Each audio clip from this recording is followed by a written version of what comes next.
Bakal terulang kembali, skuad Indonesia hancurkan China 3-0 di final Piala Thomas.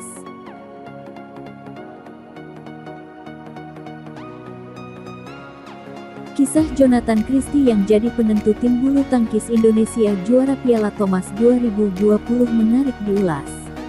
Kala itu, kemenangan Jonathan Christie membawa tim bulu tangkis Indonesia menundukkan China dengan skor 3-0. Ya, tim bulu tangkis Indonesia mengukir perjalanan mulus di Piala Thomas 2020. Ajang tersebut diketahui berlangsung di Denmark pada 9–17 Oktober tahun 2021. Kala itu, tim bulu tangkis Indonesia sendiri diperkuat para pemain top tanah air. Di sektor tunggal putra, ada Anthony Sinisuka Ginting, Jonathan Christie, Cesar Hiren Rustavito, dan Chico Aura Dwi Wardoyo.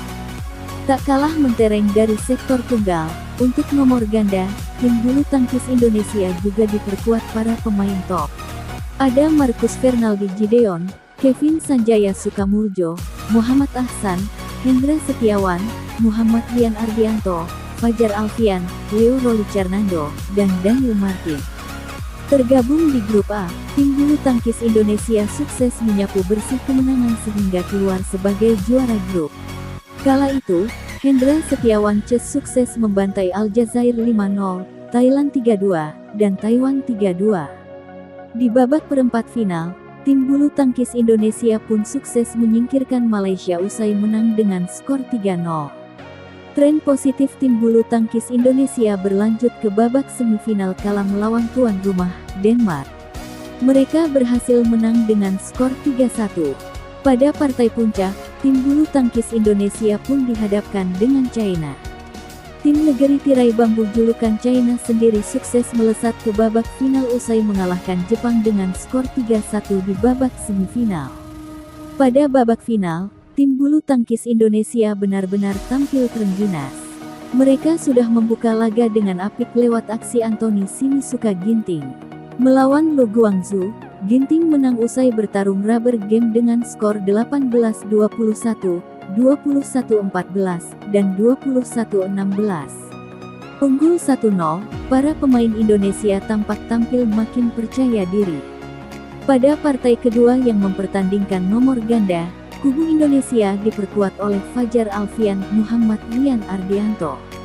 Mereka pun sukses menang 2 game langsung atas He Jiting, Zhou Haodong dengan skor 21-12 dan 21-19.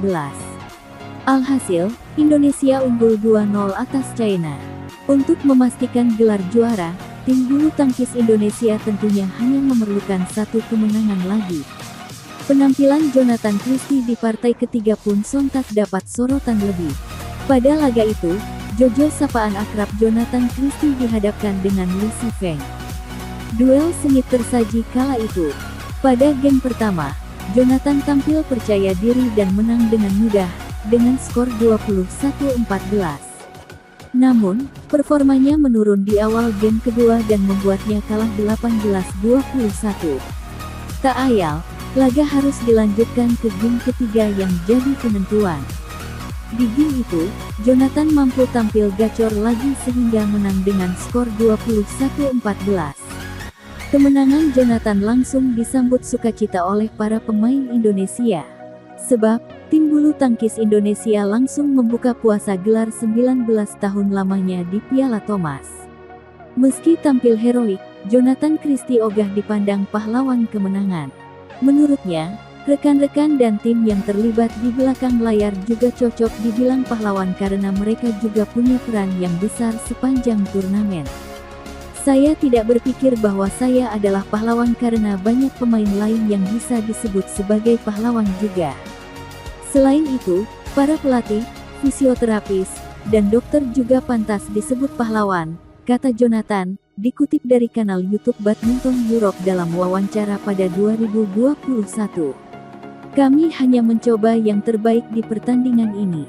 Jadi, semua pemain adalah pahlawan di sini, pungkasnya. Selain itu, Jonathan Christie berharap Indonesia bisa revanse lawan India di Piala Thomas 2024. Jonathan Christie mengakui India menjadi lawan terberat tim putra Indonesia dalam fase grup Piala Thomas 2024. Jonathan pun berharap tim Merah Putih bisa revans atas sang juara bertahan. Indonesia bisa dibilang tergabung di dalam grup neraka di ajang Piala Thomas 2024. Fajar Alfian dan kolega akan bersaing dengan India, Thailand dan Inggris di grup C.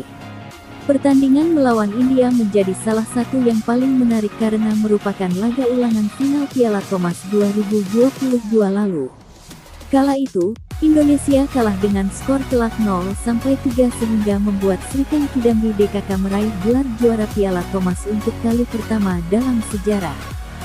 Jonathan pun tak memungkiri bahwa India akan menjadi lawan terberat skuad Garuda di fase grup Piala Thomas 2024 karena memiliki komposisi pemain yang merata.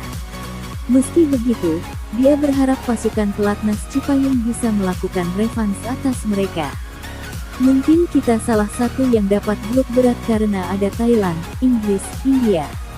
Tapi yang lebih berat India karena mereka punya tunggal bagus dan gandanya juga, kata Jonathan kepada awak media, termasuk MNC Portal Indonesia, saat ditemui di Pelatnas PBSI, Cipayung, Jakarta, Rabu tanggal 17 April tahun 2024. Jadi tak akan mudah lawan India, tapi lawan Thailand dan Inggris juga sama.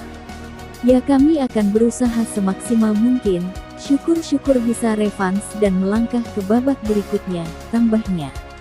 PBSI memang memasang target tinggi untuk tim putra Indonesia di ajang Piala Thomas 2024. Mereka diharapkan bisa kembali merebut gelar juara tahun ini setelah terlepas pada edisi terakhir di mana sebelumnya, pada edisi 2020 lalu, mereka sukses membawa pulang titel tersebut ke tanah air setelah 19 tahun puasa gelar.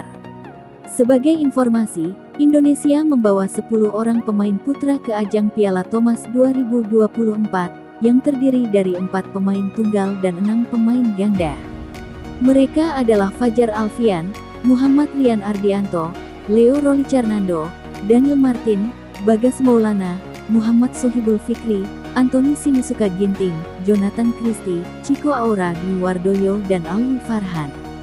Piala Thomas 2024 sendiri seperti biasa akan digelar berbarengan dengan Piala Uber 2024. Turnamen bulu tangkis beregu paling bergengsi di dunia itu dijadwalkan dimulai pada tanggal 27 April hingga tanggal 5 Mei mendatang.